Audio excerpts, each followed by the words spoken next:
Merci pour votre confiance. Alors, le sujet qui m'a été demandé, c'est de faire un atelier d'imagerie sur la lecture des images de manière, entre guillemets, différentielle entre la sclérose en plaques, la NMO-SD, la MOGAD et les EMAD, qui sont restés ADEM ici.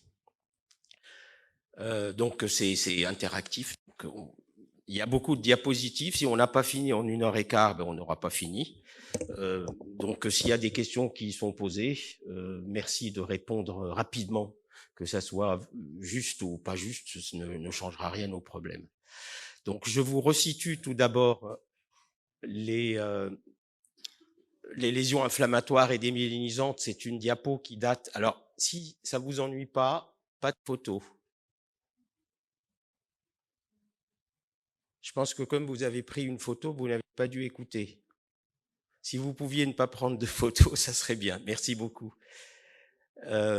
Ça, c'est une diapo qui date de 99, qui avait situé les affections inflammatoires et démisantes du système nerveux central et qui a bien sûr évolué depuis 99. Ça a été présenté à l'American Academy, puisqu'on a introduit les stades les plus précoces de la sclérose en plaques et qu'on a individualisé la NMOSD d'abord par les anticorps à partir de 2004-2005, et ensuite, à partir de 2010-2011, les anti-MOG qui sont revenus à la mode, alors qu'ils existaient déjà depuis 83, et l'hybridome de Chris Lennington. Donc, la question est de savoir ce que c'est que ces entités, s'il y a des choses qui sont communes ou des choses qui sont différentes. Ce qu'on peut dire d'emblée, c'est que quand c'est typique, c'est typique. Et quand il y a un marquage sérologique avec de certitude, la question est réglée. Bon, les questions sont difficiles quand les présentations sont multifocales ou diffuses ou des présentations particulières, que ça soit clinique ou en IRM. Après, il y a évidemment l'effet de l'âge. Chez l'enfant, c'est pas la même chose que chez l'adulte. Avant 11 ans, c'est pas la même chose qu'après 11 ans. Et même probablement, avant 5 ans, c'est pas la même chose qu'après 5 ans. Donc, de plus en plus, on est en train d'affiner un petit peu tout ça. Donc, les phénotypes sont âge dépendants, en sachant qu'il y a des maladies qui sont rares ou exceptionnelles chez les enfants. La NMO-SD AQP4+, elle est très rare chez l'enfant. Et la double séronégative, elle n'existe pas chez l'enfant. Elle est dite exceptionnelle. Donc, vous voyez, ça peut déjà nous orienter. Après, on va le revoir demain. Il y a des critères d'experts qui se réunissent, qui passent du temps et qui après sortent des critères. La NMO-SD n'est plus un spectre, ce n'est plus non plus un syndrome, c'est devenu une maladie. Il n'y avait pas de raison que la MOGAD soit une maladie et pas la NMO-SD AQP4+. Donc celle-ci est devenue aussi une maladie. Et la question, c'est quid de l'encéphalomyélite aiguë disséminée? Alors, oui? Non? Avant de passer à la suite, je vous ai mis cette diapo que j'ai préparée avec tout un tas de données histologiques différentielles entre les maladies, juste pour pointer un certain nombre de choses importantes et qui vont être importantes pour l'imagerie. C'est notamment l'atteinte du cortex qui, théoriquement, en neuropatho, n'existe pas de manière primitive dans la NMO-SD. On la rencontre dans la CEP, comme vous le savez, et dans les MOGAD, mais il n'y a pas de démyélisation. Et c'est pareil pour les NMO, il n'y a pas de démyélisation non plus, d'ailleurs, c'est une maladie astrocytaire. Et après, bon, CD4, CD8, c'est pas le sujet d'aujourd'hui, on en reparlera si vous voulez. Donc, les questions, c'est les présentations. Ça, c'est les présentations de sclérose en plaques que vous connaissez tous. Je vais aller à toute vitesse pour éviter qu'on perde du temps. Donc, la question, ça va être typique versus atypique. La NMOSD, vous connaissez tous les tableaux cliniques qui sont liés à la localisation de l'aquaporine, au niveau de l'épendyme, au niveau des nerfs optiques, etc., de la moelle, V3, V4, bon, tout ça vous connaissez, et les tableaux cliniques vont résulter de là. La MOGAD, qui a commencé comme une neuromyélite et qui s'est terminée en s'affinant avec des tableaux extrêmement différents. Et on va y revenir, c'est le sujet d'aujourd'hui. Alors, quid de l'encéphalomyélite aiguë disséminée? C'est quoi? L'encéphalomyélite aiguë disséminée, c'est théoriquement un truc post-vaccinal ou post-infectieux, surtout chez l'enfant. C'est très rare, bon, mais ça se voit aussi chez l'adulte. Post-vaccinal, post-infectieux, donc quelques semaines, c'est monofocal. Il y a un énorme orage inflammatoire et des myélinisants par la suite. Et puis après, théoriquement, ça se calme. C'est ça l'ADEME. Donc la signature différentielle, c'est le fait qu'il y ait un seul épisode et c'est la règle des 3 mois que vous connaissez maintenant. Alors chez l'enfant, la question peut se poser, mais aujourd'hui, ce qu'il faut retenir, c'est que l'encéphalomyélite aiguë disséminée, c'est un mode de présentation. C'est pas une maladie, c'est un tableau, c'est un syndrome, c'est une manière d'avoir une présentation de l'atteinte du système nerveux central. Une fois qu'on a intégré ça, les choses deviennent plus simples. Et comme vous le savez, il y a des tableaux EMAD anti-MOG+, et des tableaux EMAD anti-MOG-. Et il y a des gens qui essayent de vous faire des différences entre les deux, mais à mon avis, c'est sans succès pour le moment. Voilà, tout ça, je l'ai dit déjà. Vous voyez, entre le différentiel entre l'IRM supposé du premier épisode de CEP et le supposé premier épisode d'EMAD, on dit il y a moins d'hypotéin, il y a plus de périventriculaire, il y a ceci, il y a cela, mais tout peut se voir dans tout. Donc, à l'échelle individuelle, c'est pas les statistiques qui vont vous régler le problème. Donc, comme je vous l'ai dit, il y a les EMAD anti-MOG+ et les EMAD anti-MOG-, ce qui est une chose que vous savez. Est-ce qu'il y a des différences? Peut-être parfois quelques petites différences cliniques. Il y a plus d'ataxie dans les anti-MOG+, il y a plutôt ceci plus que cela, mais globalement, à mon avis, oubliez ça et faites les sérologies et les examens et le suivi, et de toute manière, la prise en charge est la même. Donc, on est un peu plus tranquille. Alors maintenant, on rentre dans le vif du sujet. Si vous voulez lire une IRM, il faut que la technique soit faite correctement. Donc, entendez-vous avec vos radiologues pour qu'ils vous fassent les techniques IRM selon les recommandations internationales, qu'elles soient françaises, nord-américaines, de l'ECTRIMS, de l'EAN ou de tout ce que vous voulez. C'est les mêmes recommandations. Mais faites-les selon la bonne technique. Après, précisez tout un tas de paramètres de taille, de limite de la lésion, d'hétérogénéité ou non du signal, de qu'est-ce que ça change si on utilise des signaux différents, qu'est-ce qui se passe après GADO. Et n'oubliez pas d'analyser la myélinisation. C'est un truc que les neurologues oublient souvent, en tout cas les neurologues adultes, parce que les neuropédiatres ont l'habitude de ça. Regardez si la substance blanche et la substance grise sont bien différenciées et si la myélinisation a été correctement faite. Ce sont des choses qui sont très importantes. Après, il y a un problème de définition dans la nomenclature internationale.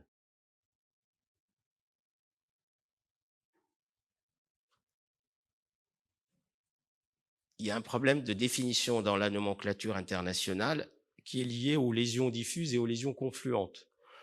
Pour moi, en français, quand une lésion conflue, c'est qu'avant, elle était nodulaire séparée et que ça a conflué. Alors qu'on utilise cette terminologie pour parler des lésions dites diffuses. Bon. Moi, je propose que diffuse, c'est quand il y a plus de 2 secteurs de la substance blanche qui sont touchés, et confluente, quand on a des IRM précédentes qui montrent qu'il y avait des lésions nodulaires et qui ont conflué. Pourquoi je dis tout ça? C'est pas juste par philosophie, c'est parce que ça va vous orienter vers des étiologies différentes. Quelque chose qui était nodulaire et qui a conflué, c'est habituellement ce qu'on voit dans des maladies comme la sclérose en plaques. Donc c'est important d'individualiser ce type de nomenclature et de sémantique, parce que comme ça, quand on discute de dossiers ensemble, on sait de quoi on parle. Alors les anglo-saxons, pour eux, confluent et diffus, c'est la même chose. Vous allez voir dans la littérature. Alors après, il y a une question de taille des lésions pour parler de confluence. En vasculaire, c'est à partir de 2,5 cm et en inflammatoire, c'est 2 cm.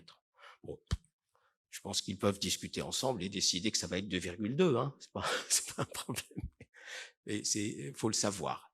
Alors après, c'est très important que vous lisiez les périventriculaires, les corticales, les juxtacorticales, de bien savoir où c'est, parce que souvent, on ne regarde pas s'il reste une petite bordure de substance blanche qui sépare les deux, si la lésion est vraiment juxtacorticale ou pas. Je pense que c'est extrêmement important.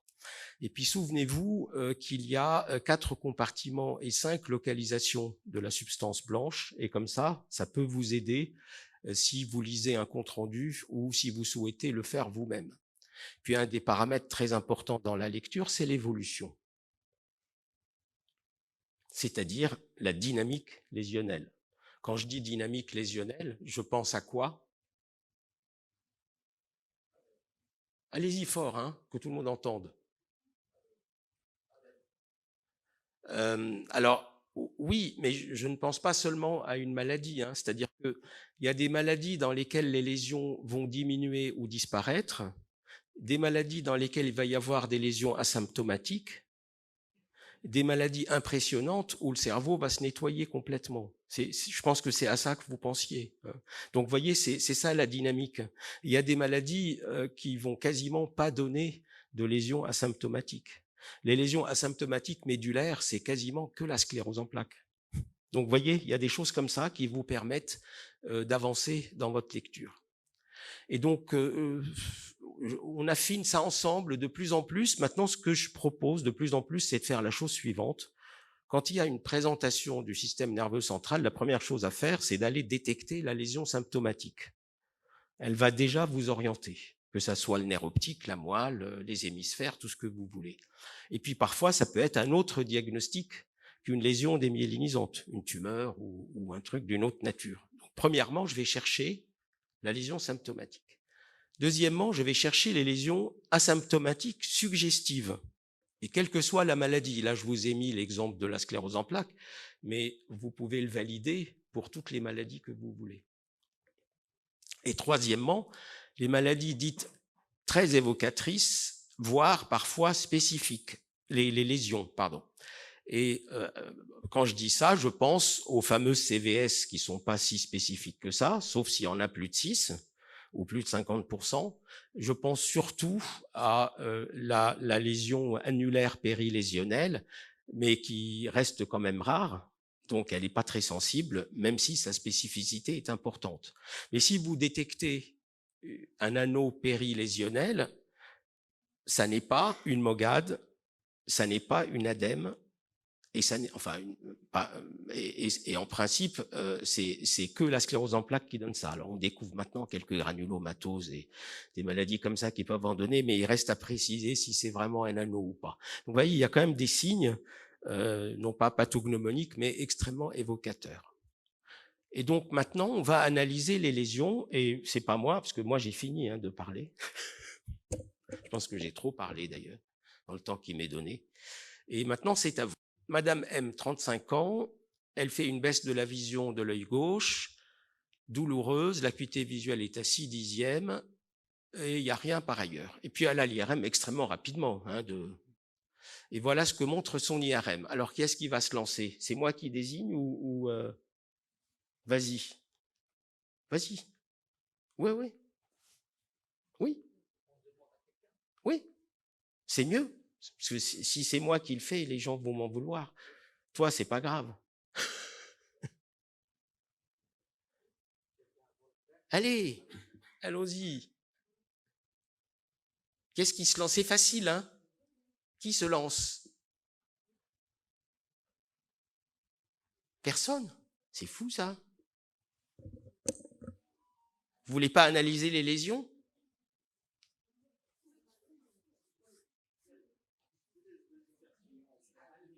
Mais prenez le micro pour que tout le monde entende. Et puis, voilà, on essaye de faire vite si vous voulez bénéficier de l'ensemble du topo.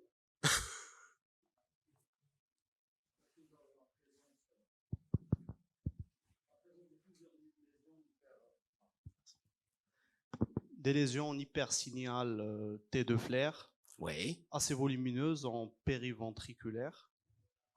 Je pense 3 lésions. 3 lésions.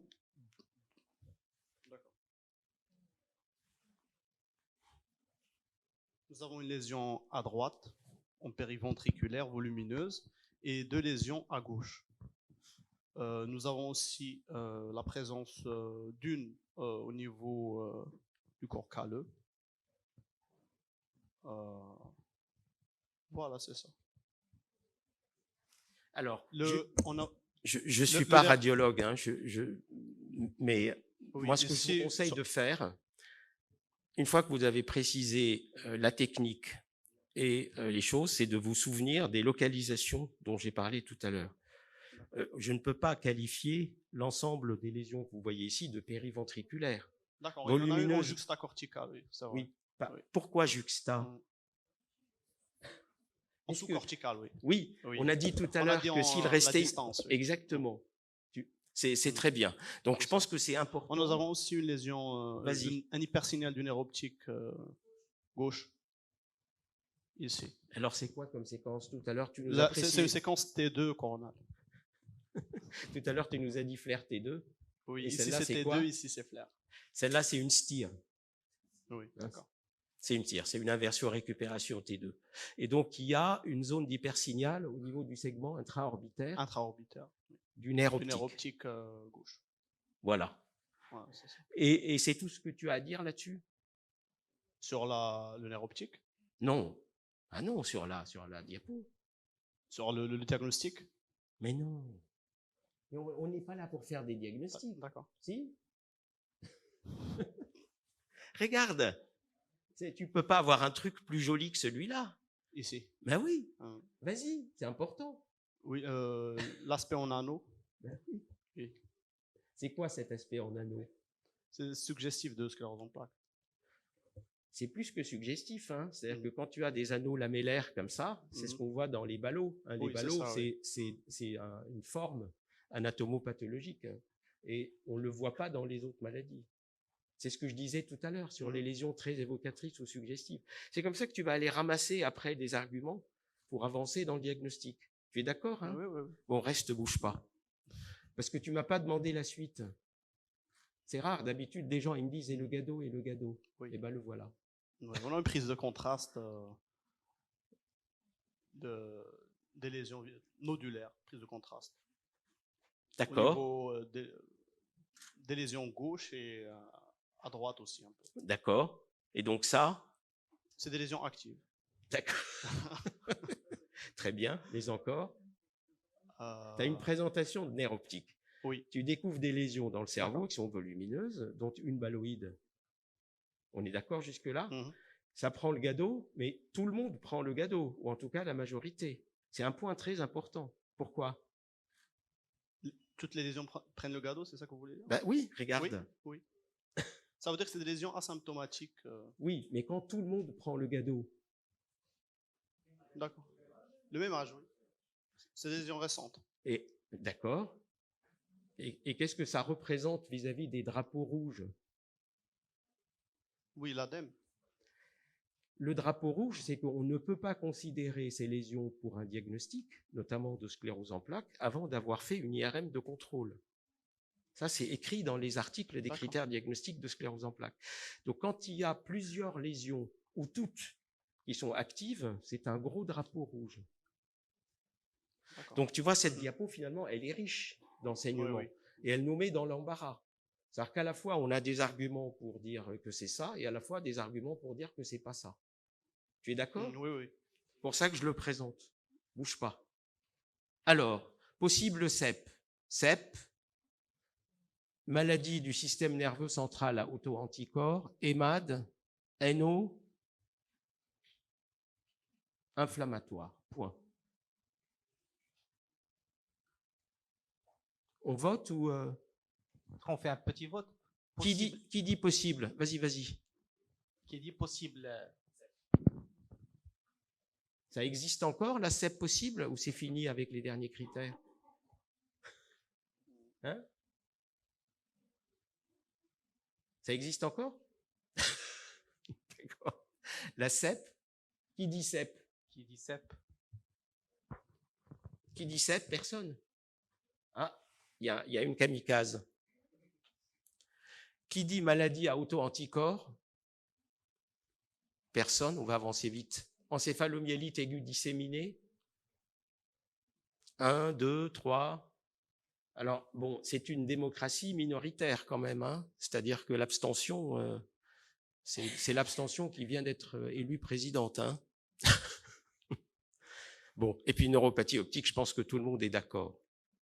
Alors, que faites-vous? Liquide, vous avez besoin d'un liquide? Oui. Une IRM de la moelle? Les auto-anticorps? Une IRM de contrôle? Et de traité? Donc là, vous achetez tout, en fait. 15 jours plus tard, alors qu'on l'avait arrosée de corticoïdes, elle améliore sa vision. Et puis tout d'un coup, boum, nouvelle baisse de la vision à perception lumineuse positive. Elle était à 6 dixièmes au départ, avec une petite papillite. Et bon, l'IRM de contrôle était programmée, donc elle l'a eu. La voilà. On a une nouvelle lésion ici. À gauche, Oui, une lésion qu'on va dire périventriculaire aussi. elle a l'air un peu plus losangique, moi je dirais. Mhm. Elle fait peut-être un peu plus d'Auson, non? Que les autres. Non? Périventriculaire plutôt. Tu n'aimes pas les ballons de rugby? Les doigts de Dawson. Tu vois ce que c'est? Oui, oui. Et ça te semble pas être un doigt de Dawson? Peut-être, oui. C'est possible. C'est possible. D'accord. Donc il y a peut-être un doigt de Dawson qui est apparu entre les deux IRM. C'est ça? Possible. Et niveau Gado, Prise de contraste. tu te souviens de tout à l'heure, il y a 15 jours. Oui. Mhm. Et là? Donc, nouvelle lésion. Oui, il y a presque plus de prise de contraste. Pourquoi? Ah, c'est dans les anciennes lésions, mais la nouvelle est prend. Oui, Parce que? les anciennes ne sont plus. Bon, c'est une nouvelle lésion active. Non, mais elle est sous corticoïdes. Oui. Les corticoïdes, ça ferme la barrière pendant au moins 4 semaines. D'accord? C'est bon? Oui. Donc, c'est pas une question de vieille, jeune. Les prises de contraste, ça dure 6 à 8 semaines. D'accord? Donc, ça aurait dû rester, mais on a mis des corticoïdes. C'est bon? Bon, on va avancer. Alors, question. Le diagnostic, on va avancer. Est-ce que le diagnostic de CEP est confirmé avec ce qui vient de se passer? Non, il n'est pas confirmé. Hein. On est d'accord? Alors, on la traite, elle s'améliore, et 3 mois plus tard, on refait une IRM. Et voilà ce que ça donne. Vas-y. Maintenant, tu sais les lire. Oui. Qu'est-ce que tu vois là-dessus?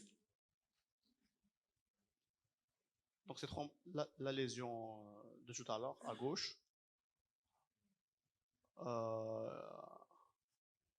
Alors, la prise de contraste, il n'y a plus de prise de contraste. D'accord. Et les lésions? Disparu, oui, ça c'est. Donc, les lésions ont fondu. Oui? C'est ça? En taille? Puis certaines, on les voit presque plus. Oui? C'est bon?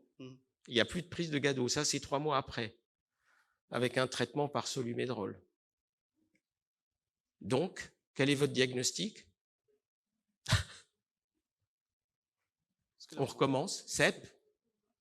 Non? EMAD? Oui? Non CEP? Nouvelle IRM nécessaire? C'est pas la peine? Pas la peine. Le liquide de contrôle. Le liquide avait montré des bandes. Hein. Peut-être que je l'ai pas mis, mais le liquide avait montré des bandes et l'IRM de la moelle était normale. Donc, votre diagnostic, c'est EMAD. Hein? OK. 1 mois plus tard, elle voit double. On est à plus de 3 mois du début. Hein? On lui fait une IRM et il y a une lésion qui apparaît. La diplopie, elle est comment? Binoculaire, monoculaire, Binoculaire. horizontale, verticale, oblique? Horizontale. Dans le regard de quel côté? Vas-y jusqu'au bout. Le regard à droite. Bon, ben voilà. Dites-moi tout. Hein. Très bien. Et donc, le diagnostic final, c'est quoi? Vous avez changé Sclérose en d'avis ou plaques. pas? Toujours pas. Une sclérose en plaques. CEP, on est d'accord? Donc, on la traite. Donc, s'il y a des anomalies de signal dans le nerf optique, hein, parce que on est dans les présentations monofocales, le plus souvent dans la CEP, c'est intraorbitaire pur. Hein. C'est segmentaire et c'est intraorbitaire dans plus de 60% des cas. Et maintenant, je pense que vous connaissez, parce qu'on en a souvent parlé, les anomalies que l'on voit dans le cadre des MOGAD et des NMOSD. Hein, les tableaux sont différents. C'est total optico-chiasmato-bandlétique dans la NMOSD.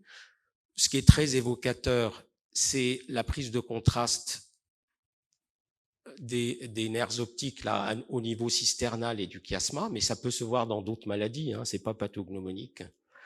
Et dans les MOGAD, c'est préchiasmatique, mais bon, c'est des cadres généraux, hein. Tout peut se voir dans tout, donc c'est pas ça qui va faire la différence. Ce qui peut être important, c'est la périnévrite. La périnévrite, c'est MOGAD. La périnévrite isolée, ce n'est pas de la sclérose en plaques. Il faut, s'il y a une petite prise de contraste autour des nerfs, qu'il y ait un hypersignal dans le nerf. Il faut avoir les deux. D'accord? Sinon, c'est pas une CEP. Bon, après, je vous passe tout le reste. Voilà la périnévrite. Et puis, ça, c'est quoi? C'est un hypersignal cicatriciel de NMO-SD, parce que ça donne une atrophie, les NMO. Hein. Ça s'atrophie si on ne les prend pas en charge. Merci beaucoup. Est-ce qu'il y a un autre kamikaze pour Madame T?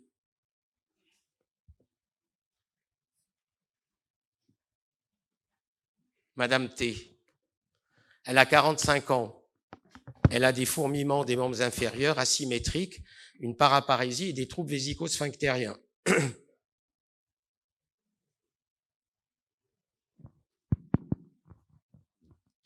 Et puis elle signale qu'elle a des antécédents de baisse de la vision. À l'examen, elle est déficitaire, donc, et puis elle a une pâleur temporale qui confirme qu'elle a bien fait une neuropathie optique quelques années plus tôt. Bonjour. Allez, c'est à vous maintenant. Vous avez suivi ou pas? Ou il vous a perturbé? Il vous a perturbé? Donc c'est un tableau médulaire, plutôt bas, avec des antécédents de neuropathie optique unilatérale, qui a récupéré quelques années plus tôt. Voilà. Et donc, on lui demande une IRM de la moelle, et voilà la moelle. À vous.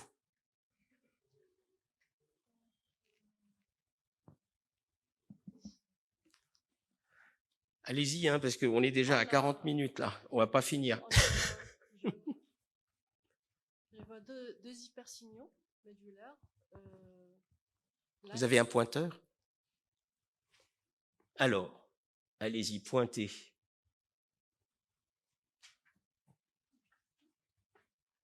Oui, alors ici, avec une hauteur de... Qu'est-ce qu'on a dit tout à l'heure sans vouloir décrivez les séquences que vous avez, sinon... D'accord. Donc on a une IRM médulaire. Oui. Séquence T1. T1. Ici, oui, injecté ici. Et Oui. donc on voit un hypersignal ici qui prend... Là, vous faites une lecture de droite à gauche, hein, exprès. La prochaine fois, je vous mettrai les dias dans l'autre sens. Commencez par le T2. Vous avez un T2 qui est là, qui vous montre quoi? Le T2, c'est la première image à gauche, sur cette coupe sagittale, qui montre la moelle thoraco-lombaire. Donc, il y a quoi? Donc on a ici un hypersignal. Oui. Sur presque 2 corps vertébraux. Oui. Peut-être même au-dessus, qui se continue. Très bien. Et sur le T1, sur le T1 avant injection, il y a peut-être un petit hyposignal. Oui. Possiblement. Et après, à côté, après, on a Il y a quoi? on a la prise de contraste ici. Ici. Au-dessus, c'est des artefacts. Hein. Ne vous Donc, on a focalisez pas sur les artefacts, focalisez-vous sur les lésions. Donc, je pense que la lésion prend le contraste. La lésion prend le contraste en intramédulaire. Oui, c'est important. Et quand on regarde une IRM comme ça, sur une coupe sagittale, il est très important de regarder ce qui se passe autour de la moelle, c'est-à-dire les espaces périmédulaires. Si vous faites ça, vous pouvez faire gagner à vos patients un déficit permanent. Hein, si vous voyez des fistules durales, c'est-à-dire des boudins veineux dans les espaces rétromédulaires, et que vous les traitez, les patients sont guéris. Donc toujours, alors c'est pas le cas là-dessus, hein, mais toujours regardez les espaces rétromédulaires et dites s'ils sont libres ou pas libres. Hein. Si vous avez cette gymnastique, vous êtes tranquille, d'accord? Donc, je pense que vous vouliez qu'on fasse ça, le liquide, l'IRM cervicale, ça vous intéresse? Dans les recommandations, il faut faire une IRM totale. Hein. Donc oui, les anticorps, vous les voulez ou pas dans ce contexte? Parce que je vous rappelle que dans les critères, on dit qu'ils ne sont pas obligatoires, sauf avant 12 ans. Donc là, vous les voulez? Pourquoi? Oui, pourquoi pas? Enfin, moi, je l'ai fait systématiquement, donc je suis d'accord avec vous. Et l'IRM de la tête, vous en avez besoin ou pas? Oui. Alors, le liquide montre 20 éléments et des bandes oligoclonales. Enfin, 20 éléments, pardon. Les anticorps sont en attente. Et puis, vous vouliez une IRM de la moelle cervicale, mais vous l'avez. Alors?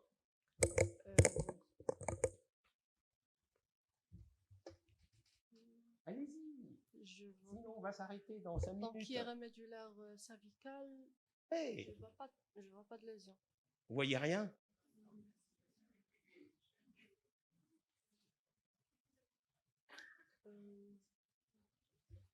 Bon, il y a un hypersignal hein, qui lui aussi est étendu, du segment moyen.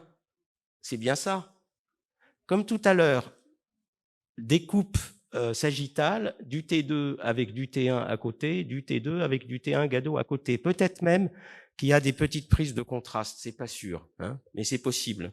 Donc vous avez une médulopathie bifocale en IRM, cervicale et thoracolombaire, qui a l'air plutôt étendue, avec des antécédents de nerfs optiques. C'est bien ça?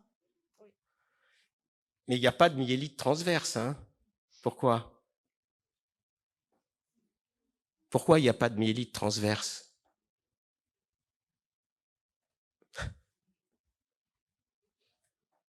Donc je pose des questions et je réponds. D'accord. Parce que la myélite transverse, c'est clinique. Alors là, elle n'est pas paraplégique avec des troubles vésico-sphinctériens de quelqu'un qui est coupé. Hein. Elle n'est pas coupée. C'est ça la myélite transverse. C'est clinique, hein, c'est pas. Non. Non. Non. Tu parles pas de myélite. Non, non, ça c'est un shift sémantique. La myélite transverse existait avant l'IRM. Donc, il faut rester clinique. Et justement, c'est très important ta remarque. Pourquoi c'est important? Parce que si vous avez une discordance entre la clinique et l'image, ça vous évoque quoi? Donc, l'atelier était vraiment utile. Si vous avez une discordance entre le son et la lumière, c'est quoi? C'est une cèpe. Hein, il n'y a rien qui ressemble plus à une cèpe qu'une autre cèpe. D'accord? Ça va? Bon, je ne dis pas que c'est une cèpe ici, mais c'est en général, c'est ça. Donc, vous vouliez la tête, pas la mienne, mais la tête de la patiente, la voilà. Vous voyez quelque chose? Oui? Est-ce que vous voyez quelque chose?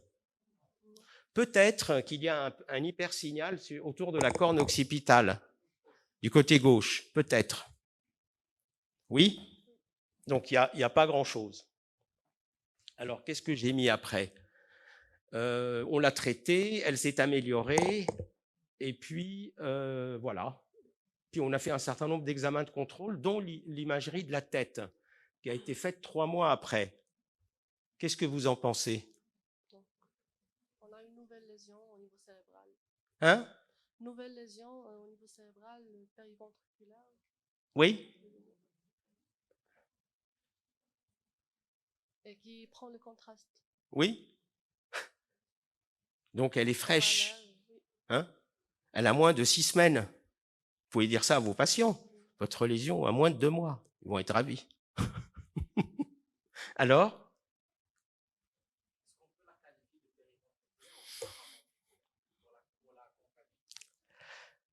Moi, je dirais qu'elle est périe. Je dirais qu'elle est périe parce qu'il y a le corps du noyau codé et pas de la substance blanche entre le bord du ventricule et la lésion. Si c'est séparé par une bande de substance blanche, oui. Mais après, sur le fond, tu n'as pas tort, il y a un petit espace. Puis il faudrait regarder toutes les coupes, mais elle fait quand même PV. Hein? Alors, comme vous hésitez encore, vous refaites une IRM quelques mois plus tard, et il y a quoi? On a une nouvelle lésion corticale. Diagnostic? Sclérose en plaques. Sclérose en plaques, ça vous va comme diagnostic? Ouais? On a 3 topographies. Est-ce que quelqu'un est contre la CEP? Non. C'était quoi votre question? Quelqu'un a posé une question? J'ai entendu EMAD ou MOGAD ou quelque chose comme ça? Non? C'est bon? Oui?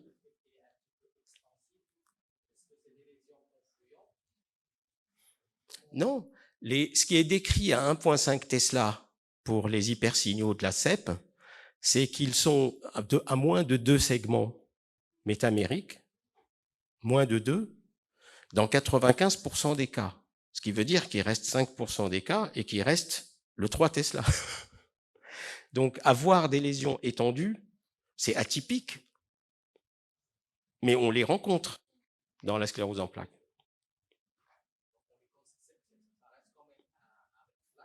Ah bah oui, il faut faire les examens.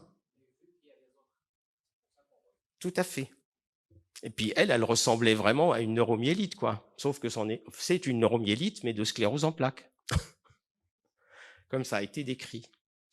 Merci beaucoup. Donc, tout ça, vous savez, je vais avancer. Quand c'est étendu, vous savez que c'est NMO. Là, il y a quoi? Allez-y vite, hein. Ça, c'est questions-réponses. Qu'est-ce qu'on voit? Qu'est-ce qu'on voit? Ce que disait votre collègue tout à l'heure, c'est étendu en longitudinal et en axial. En axial, c'est plus de la moitié avec un épargne de la substance blanche périphérique, en anneau. Et là, c'est quoi?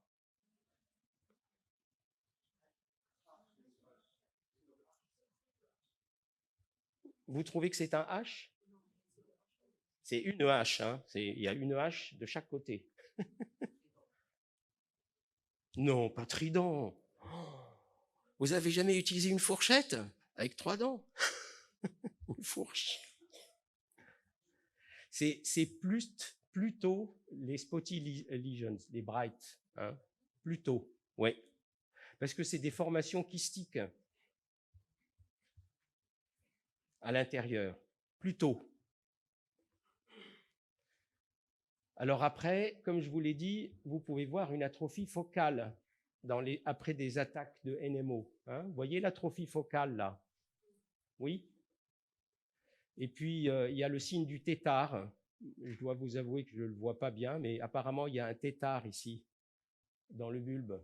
C'est-à-dire que c'est une lésion cervicale qui s'étend jusqu'au bulbe et qui donne un hyposignal séquelaire. Alors, n'oubliez pas que les myélites courtes se voient dans toutes les maladies, y compris NMOSD, MOGAD et tout le reste. Ce n'est pas parce qu'une myélite est courte que c'est une CEP. Vous vous souvenez de ça, hein, c'est très important. 15% des NMOSD à QP4+. Hein. Alors, en général, c'est raccourci en longitudinal et élargi en axial.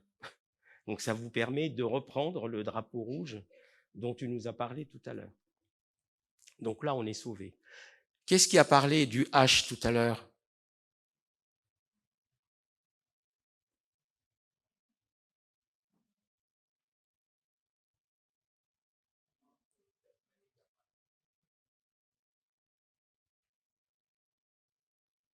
Alors, qui a parlé du H?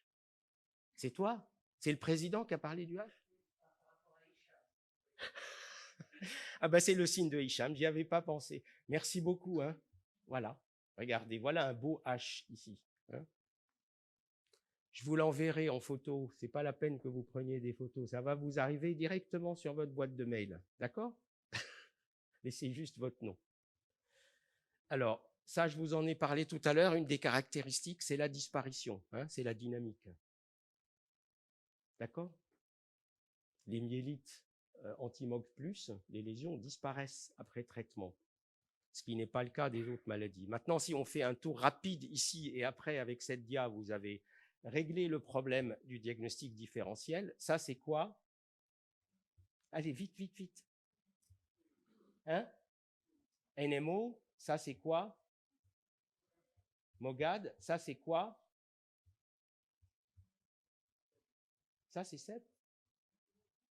Vous avez des réflexes conditionnés. Hein? La CEP, elle est là, regardez.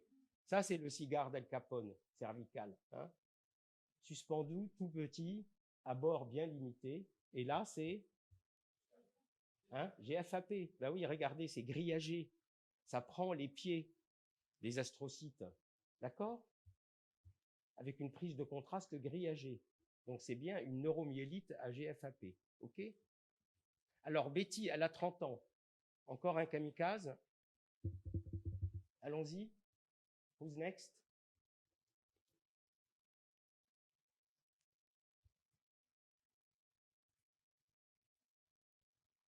Who's next? Betty, elle a 30 ans. Elle a fait une hémiparésie gauche et une dysarthrie qui évolue depuis 10 jours. Elle est d'origine congolaise et elle dit qu'à l'âge de 11 ans, elle a fait une hémiparésie droite avec dysarthrie qui se sont installées d'un seul coup. Et ça a mis 1 an à récupérer. Vous savez que les enfants, les ados, tout ça, ça a une capacité remarquable de récupération par rapport au déficit initial. Hein. Donc, voilà, puis on lui a fait une IRM. Où est mon kamikaze ou ma kamikaze? Je vois personne.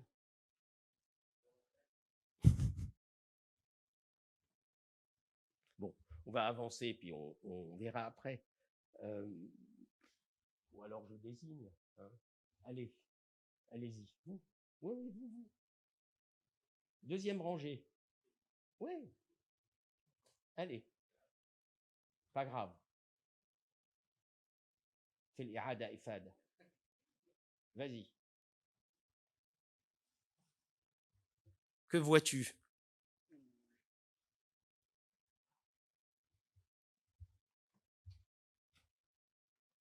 Tu es censé voir vite maintenant. Hein.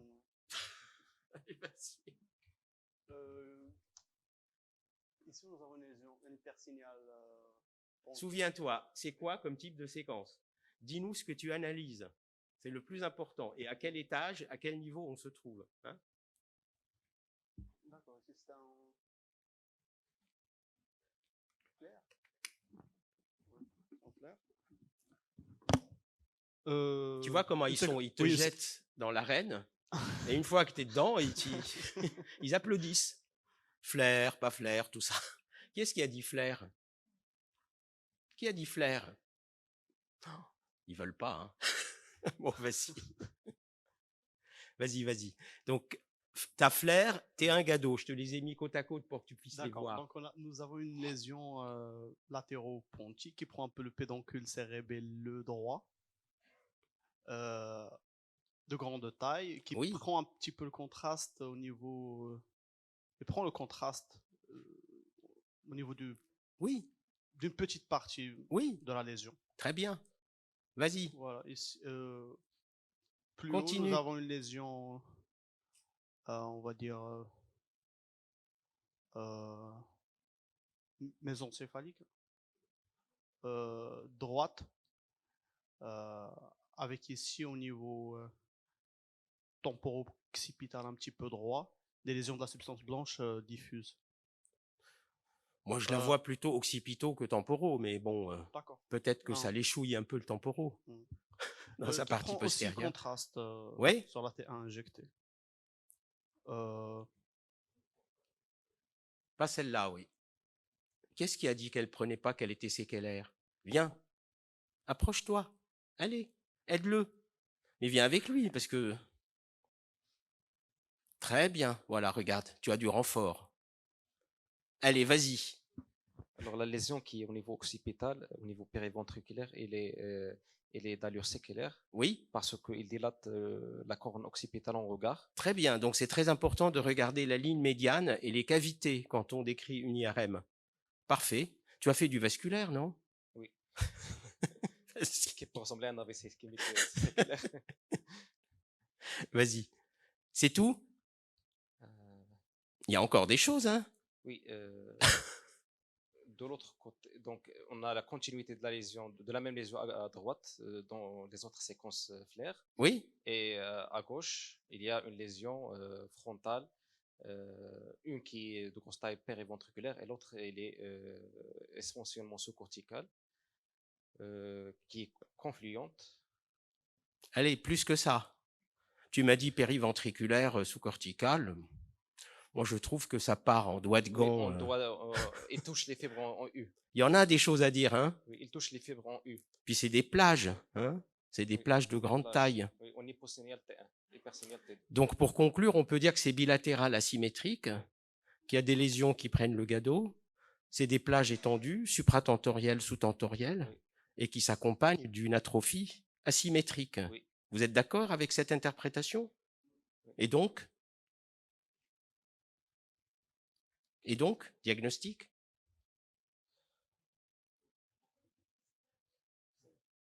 Alors, elle a eu une IRM de la moelle qui vous montre cette toute petite lésion. Vous la voyez? Oui. Il a fallu aller la chercher. Hein? Elle a commencé à 11 ans. Hein?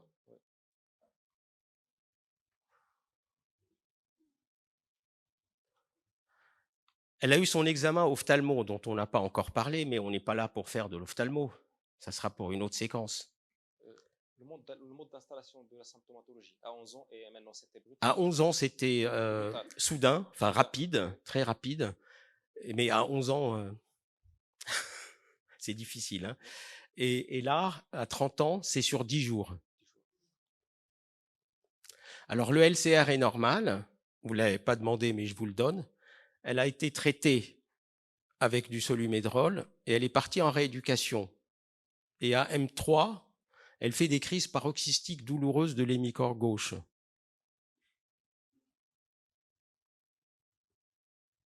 Crise paroxystique? C'est toi qui as dit ça? Qui a dit NMO? Spasme tonique. Alors, spasme tonique, ça fait partie maintenant des critères diagnostiques de la NMO. Hein. On en reparlera demain, mais c'est important. Hein. Donc ça vous oriente. Ça se voit dans la CEP. Hein. J'ai pas dit, je dis pas le contraire. Mais comme voilà, le tableau clinique ne fait pas sclérose en plaques, hein, mais les paramètres non plus. Donc votre diagnostic, il va être lié à ça. Hein. Vous allez faire les anticorps et cette malade avait bien une NMO-SD anti-AQP4+. Hein. Merci. Alors, les sous-tentoriels, je vous avance le tableau, mais il y a toute la série d'images que vous voulez avec les localisations. Je pense que vous trouverez tout ça dans vos... Souvenez-vous juste que c'est autour là où il y a de l'épendyme que vous aurez la NMO. Vous l'aurez aussi plutôt en postérieur, alors qu'en antérieur, vous aurez plutôt la MOGAD. Et au niveau pédonculaire, c'est pareil. Donc là, il a été décrit un aspect tigré avec une prédominance dans le tronc cérébral pour les antimog exclusifs du liquide cérébrospinal, mais ça n'a pas été confirmé par d'autres études. Mais je vous le montre quand même, comme ça vous l'avez. Le diencéphale, ça c'est quoi? NMO, ça, thalamus, des deux côtés, MOG. Et ça c'est MOG. Les tableaux. Et ça, c'est quel signe? Cascade. La cascade, c'est quoi? C'est quoi? C'est vraiment l'intoxication par le Maghreb. Hein. Le signe de la cascade, c'est non spécifique. C'est B7, c'est lymphome, c'est gliome, c'est MOGAD, c'est NMOSD. Vous regarderez, il y a un neurologie d'il y a une dizaine d'années où la cascade est décrite dans la NMOSD. Hein, donc, c'est pour ça que je l'ai mis, parce que j'étais sûr d'entendre B7. OK, donc non spécifique. Ça ne veut pas dire qu'il ne faut pas chercher le B7. Attention. Alors après, Madame, 18 ans. On n'a plus que 10 minutes, c'est ça? On ne finira pas, hein, mais on n'a jamais fini les topos. Donc. Alors, elle fait une hémiparésie gauche à 18 ans et elle a une IRM qui est là. Est-ce que ça va marcher? Oui. Vous avez vu quelque chose? Rien, ça va trop vite. C'est comme ça que les radiologues nous présentent les choses maintenant. Parce qu'ils ne veulent pas qu'on voit. Alors, regardez. Hop, hop, et hop. Donc, souvenez-vous de ce que j'ai dit tout à l'heure. Qu'est-ce qu'il faut faire? Regardez la lésion symptomatique. Est-ce qu'il y a une lésion symptomatique? Celle-là, elle l'est. On est d'accord. Puis, il y a des lésions à côté qui sont asymptomatiques, suggestives. De quoi? Donc, le diagnostic est fait. On arrête tout. Ou on va plus loin? Oh oui. Plus une lésion symptomatique, probablement active. Le mot symptomatique, à l'avenir, quand on se passera du gado, ça va s'appliquer aux lésions symptomatiques récentes. Il n'y a pas de raison. On est d'accord? Bien sûr. Ben non, mais évidemment. Donc, CEP, EMAD, non CEP, nouvelle IRM nécessaire, liquide, auto-anticorps. C'est toujours la même question. Hein. Le liquide, il y a des bandes. L'ophtalmo est normal, la biologie standard est OK, l'IRM de la moelle est normale, on la perfuse et on refait une IRM parce que dans les lésions extensives, symptomatiques, c'est important de contrôler à court terme. On n'attend pas 6 mois. Il faut voir comment évolue la lésion sous traitement. Et donc là, c'est le premier et là, c'est le deuxième.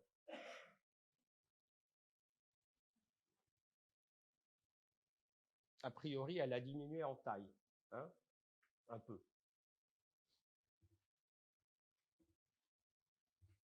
Et si je vous le présente, c'est pour ça. Si jamais vous en avez la possibilité, dites à vos radiologues de faire les SUI ou les SWAN et de filtrer en imagerie de phase. Parce que ça vous permettra de voir ce que vous voulez voir. Regardez là. Cette lésion, elle a un anneau périventriculaire. Périannulaire, pardon. Vous voyez?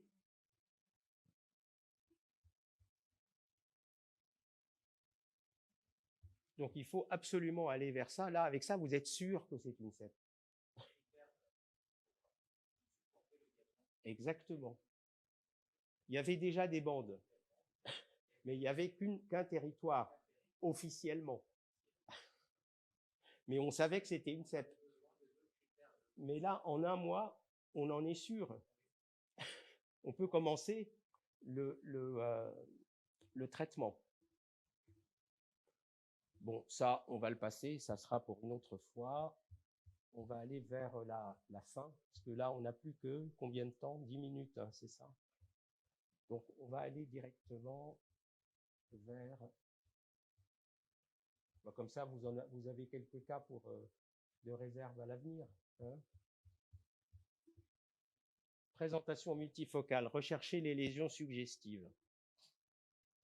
Périventriculaire, c'est très important de savoir les séparer. Ce qui est PV de ce qui ne l'est pas, on en a déjà parlé. Est-ce que ça, c'est des lésions que vous considérez comme dignes d'être qualifiées de lésions de sclérose en plaques? Ça, c'est périventriculaire, mais il n'y en a aucune d'ovalaire perpendiculaire au mur ventriculaire, ce qui est un drapeau rouge. D'accord? C'est une autre maladie. Ça, c'en était une autre. Hein. Ça, c'est loin des ventricules. C'est floconneux. C'est quoi? Plutôt évocateur de quoi?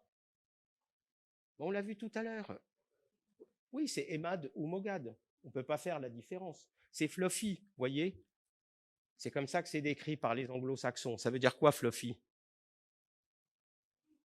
Hein? Mou, dufteux, hein? Flou. C'est du duvet flou autour. Et puis si vous avez 6 CVS dedans, vous réglez le problème. Hein? Les CVS, en général, ils sont sous-corticaux. Ils ne sont pas périventriculaires ou corticaux. Maintenant, on en voit même dans la fausse poste, avec l'amélioration de la technique. OK? Ça, c'est quoi? Allez-y, question-réponse. C'est l'objectif de l'atelier. Sinon, on n'a pas fini. C'est quoi? C'est pas moi qui vais le dire. Hein? Sinon, je passerai sans le dire. CEP, pourquoi? Bord inférieur du corps calleux, petite taille, bien limitée. Ça, CEP aussi. J'en ai très rarement vu et à chaque fois, je me demande si ce n'est pas un artefact. Mais comme c'est présenté dans la littérature, je vous le montre. Ça, les Dawson de tout à l'heure, et ça, les ballots de tout à l'heure. Si on a ça, c'est une CEP. Hein? On est bon? Ça? Mais ce n'est pas ce que je vous demande. Je vous demande de décrire. C'est NMO, mais c'est quoi? Pourquoi c'est NMO? Regarde, il y a une espèce de crayon fin tout autour des cavités ventriculaires. Ce n'est pas spécifique de la NMO, hein. Ça se voit dans les ventriculites infectieuses, dans les processus infiltrants néoplasiques, etc. Hein. Mais c'est comme ça que c'est décrit. C'est un coup de crayon fin périventriculaire avec une prise de contraste en nuage. Hein. OK? C'est comme ça que c'est décrit dans la littérature. Et effectivement, c'est NMO. Ça, c'est l'évolution si on laisse faire. Et ça, c'est un Marchiafava, mais c'est décrit aussi dans les NMO, plus rarement dans les CEP et dans les mogades. Donc, ce n'est pas spécifique. Ça, c'est quoi? Alors, comment ça s'appelle? C'est un atelier d'imagerie, hein, pas de diagnostic. Comment ça s'appelle? C'est un aspect marbré. Il est marbré parce qu'il se voit pendant les épisodes aigus et qu'il y a des stries d'hyposignal à l'intérieur. C'est strié. Donc, on dit que c'est un aspect marbré. Ça, c'est de la mogade et ça, c'est de la NMO-SD. Donc, ce n'est pas spécifique, ça ne vous les sépare pas. Mais en tout cas, ce n'est pas de la CEP. Ça, c'est quoi? Comment c'est appelé, ça? C'est le signe de l'encre renversée. OK? Apparemment, quelqu'un a renversé de l'encre sur l'hémisphère gauche et ça vous a donné ça. Et regardez le corps calleux en passant, il a aussi son aspect marbré. Ça, c'est quoi?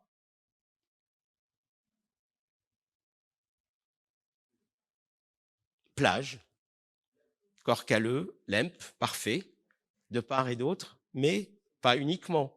C'est le signe de Barbel. Ça se voit dans les NMO, dans les lymphomes, dans les gliomes et dans les LEMP. C'est tout à fait vrai. Ça, c'est la corne temporale, le signe que j'ai décrit. Si vous voulez de la CEP, c'est ici. C'est asymétrique ou unilatéral. Ça peut se voir dans les émades, mais ça se nettoie, voyez. Ça, c'est le nettoyage après corticoïde. Et ça peut se voir dans les mogades. OK? Dans les NMO, j'en ai pas vu. Le cortex, ça, c'est quoi comme signe?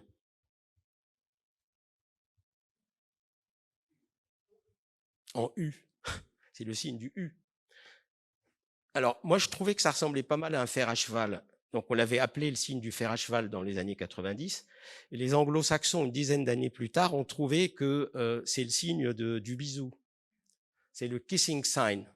C'est-à-dire qu'ils trouvent que de part et d'autre du sillon, il y a deux personnes qui sont un bisou. Donc, ils ont appelé ça le kissing sign. Comme ça, si vous le voyez dans la littérature, vous saurez à quoi ça correspond. Ça, c'est les trucs corticaux singulaires. Et là, on arrive dans ce qu'on va voir dans certaines maladies, dont la MOGAD et l'ADEME, les MAD. Ce sont des espèces de grosses plages corticales d'hypersignal qui vont se nettoyer avec le traitement. Hein? Oui? Yes. Alors, le GADO, souvenez-vous, dans la CEP, on peut voir des anneaux semi-ouverts, semi-fermés. En général, ils sont proches des ventricules ou du cortex. Si c'est au milieu, c'est plus abcès, méta ou tumeur. C'est comme ça que les gens les différencient. On peut les voir dans la moelle, et quand il y en a plein, comme on a dit tout à l'heure, il faut faire attention. Alors ça, c'est quoi? C'est le marbré de tout à l'heure. Vous voyez ce que ça donne après GADO? Et ça, c'est ce que vous avez vu tout à l'heure, le nuage. Et le nuage, regardez, sur la coronale, il donne une petite flamme au-dessus. C'est le flame sign. Hein, c'est le signe de la flamme. OK? Et ça, c'est des prises de contraste méningées autour des gyries et en avant de la protubérance et des pédoncules, et c'est ce qui se voit dans la MOGAD. Donc, c'est très important d'aller voir s'il y a des prises de contraste méningées. Ça, c'est des enfants. On peut voir les EMAD aussi bien chez les enfants que chez les adultes. Ça, c'est AOMS, c'est des adultes jeunes, et ça, c'est un sujet de 75 ans qui a fait une EMAD. Donc, ce n'est pas parce qu'on a 75 ans qu'on ne fait pas des encéphalomyélites aiguës disséminées, même si le système immunitaire est censé avoir pris un coup. Voilà, donc on ne peut pas faire la différence, il faut faire les anticorps, tout ça, je vous en ai parlé. Qu'est-ce que je voulais vous montrer encore? Oui, je voulais vous montrer... on va avancer vite. Tout ça, on en a parlé déjà. C'est des cas cliniques, mais je vous les remontrerai. Regardez les prises de contraste hémicorticales méningées des MOGAD qui vont disparaître. Hein. Ça, c'est très évocateur des MOGAD. Les lésions solitaires aussi, oui, parce que ça a été classé en 6 aspects, dont l'aspect du signe de la peau de léopard, hein, qui évoque une leucodystrophie. D'accord? Et dont les aspects pseudocèpes. Regardez les pseudo-leucodystrophies. Voilà, vous les avez là. Et puis, il y a des cas qui ont été décrits avec d'authentiques lésions solitaires, anti-MOG positives, qui ont récupéré après traitement et qui ont récidivé sous une forme sévère après quelques mois avec un aspect de leucodystrophie. Et puis, il y a une leucodystrophie métachromatique qui a été trouvée parmi ces patients. Donc, c'est un mode de début d'une leucodystrophie métachromatique sous la forme d'une MOGAD. Voilà. La dynamique lésionnelle, on en a beaucoup parlé. Un truc très important, l'IRM des MOGAD peut être normal au début. Il faut la répéter dans les 15 jours. C'est très, très important. Ce n'est pas parce qu'il y a une présentation certaine avec des anomalies cliniques et que vous faites une IRM et qu'elle est normale, ou presque, qu'il faut dire ce n'est pas une MOGAD, il faut refaire l'IRM dans la quinzaine. OK? Ça, c'est l'évolution des lésions de la CEP. On va avancer. Ça, c'est amusant. C'est une jeune femme qui a fait une neuropathie optique, qui avait plein de lésions comme ça, qui prenait le GADO. Elle a eu une nouvelle IRM 3 mois plus tard, après traitement. Elle avait encore de nouvelles lésions qui prenaient le GADO. 9 mois plus tard, on a refait une IRM de contrôle. Ben, il y en a d'autres qui sont apparus et qui prenaient le GADO. Donc, on s'est dit, c'est curieux, c'est une encéphalomyélite aiguë disséminée qui récidive avec juste en imagerie, comme ça a été décrit d'ailleurs. Et puis, effectivement, au M14 et par la suite, l'IRM s'est nettoyé et est redevenu normal. Donc, c'est des cas comme ça que vous verrez de temps en temps. Alors, dans la MOGAD, ça disparaît. Regardez cet aspect de leucodystrophie, un révélateur d'une MOGAD et qui, après traitement, s'est nettoyé. Étonnant. Hein, oui, voilà ce qui se passe si vous laissez le coup de crayon autour des ventricules persister sans le prendre en charge et le traiter. Il se transforme en lésion énorme. Et évidemment, c'est contemporain chez les NMO d'une aggravation clinique forte. Hein. Et après, ça s'atrophie, comme je vous l'ai dit. Bon, ça, je voulais le remplir avec vous, mais on le fera une autre fois. Ça sera un petit exercice. Et puis, je vous ai fait quelques petits mots aussi, dont vous aurez la suite demain. أيمكن للشوق المحفور في الأعماق أن يذوب في نهر البعد والأشواق ويحث الرحيل بأن يكف يوما ويهتف للأمل المعلق في الآفاق اعلم أنه ما للحنين من حدود فهو كالوعد المنشور في الميثاق تدور عليه السنين وتنسى بأن الهوى صامد كالأقمار ولنهاية الأعمار باقي. La suite pour demain, pour ceux qui sont là. Merci.